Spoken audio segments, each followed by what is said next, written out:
दोस्तों आपने देखा होगा कि कोविड के कोरोना में बहुत सारी दवाइयों की इतनी ज़्यादा डिमांड बढ़ी कि कुछ रुपयों में बिकने वाली दवाइयाँ हज़ारों और लाखों रुपए में बिकी।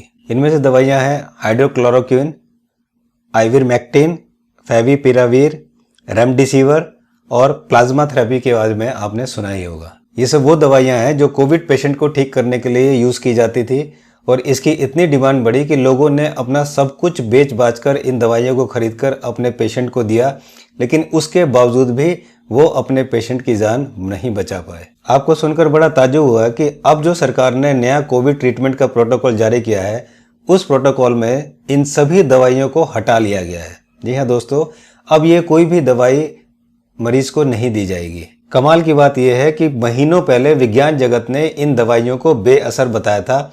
उन्होंने कहा था कि इन दवाइयों का कोई भी औचित्य नहीं है। उसके बावजूद ये सारी दवाइयाँ हमारे देश के प्रोटोकॉल में शामिल थी और कुछ असर ना होने के बावजूद, बेअसर होने के बावजूद भी पिछले एक साल में ये हज़ारों करोड़ रुपए की दवाइयाँ बिक गई। हेल्थ मिनिस्टर ने एक नया गाइडलाइन जारी किया है कि अब एसिम्प्टोमेटिक पेशेंट को कोई भी दवाई लेने की ज़रूरत नहीं है।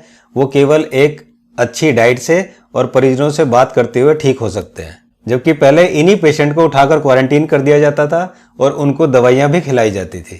सरकार ने डॉक्टरों से कहा है कि रेमडेसिविर केवल एक एक्सपेरिमेंटल दवाई है और एक्सपेरिमेंट के लिए यूज़ की जाती है, इसलिए इसको देने से पहले काफ़ी सावधानी बरतें और बहुत सोच समझकर ही किसी को रेमडेसिविर दें। जबकि पिछले कुछ महीनों में ये धड़ाधड़ धड़ल्ले से हर किसी को रेमडेसिविर दिया गया। हज़ारों की दवाई लाखों में बिकी और उसके बाद कितने साइड इफेक्ट्स लोगों के आए ये आप देख ही सकते हैं। Black fungus, grey fungus, white fungus, pink fungus, पता नहीं किस किस तरह के फंगस और किस किस तरह के बैक्टीरियल इन्फेक्शन लोगों में आए। हमारे देश में कुछ लोगों ने नरेंद्र मोदी जी की बात को बहुत सीरियस लिया। मोदी जी जो कहते हैं कि आपदा को अवसर बनाओ, तो यहाँ के बहुत लोगों ने आपदा को इतना बढ़िया अवसर बनाया कि चाहे वो ऑक्सीमीटर की बात हो, चाहे वो ऑक्सीजन सिलेंडर की बात हो, चाहे वो रेमडेसिविर या और तरह की दवाइयाँ की बात हो, इस देश के लोगों को जमकर लूटा गया। इस देश के लोगों को जमकर बेवकूफ़ बनाया गया। इस देश के लोगों को उनकी मजबूरी का पूरा फायदा उठाया गया और इतना सब करने के बावजूद भी वो अपना पेशेंट बचा नहीं पाया। पेशेंट तो गया और उसके अलावा जिंदगी भर की सारी कमाई भी चली गई। अभी कुछ दिन पहले HRCT भी धड़ल्ले से कराई जा रही है। जिसको देखो HRCT, जिसको देखो स्टेरॉइड्स। अब जहां कर सरकार ने डॉक्टरों को हिदायत दी है कि HRCT और स्टेरॉइड्स का इस्तेमाल बहुत कम किया जाए और बहुत सोच समझ कर किया जाए।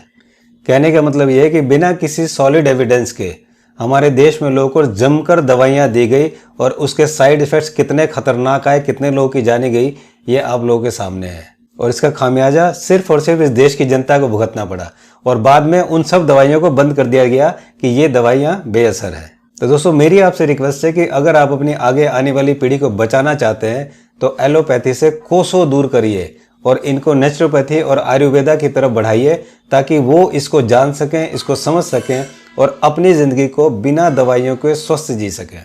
मुझे उम्मीद है कि ये वीडियो आपको अच्छी लगी होगी। अगर लगे तो लाइक ज़रूर करें, शेयर ज़रूर करें। अगर आपने चैनल को सब्सक्राइब नहीं किया तो वो भी ज़रूर करें। आपकी क्या राय है कमेंट्स बॉक्स में ज़रूर लिखें। जल्दी मिलता हूँ एक नई इन्फॉर्मेशन के साथ। तब तक नमस्कार।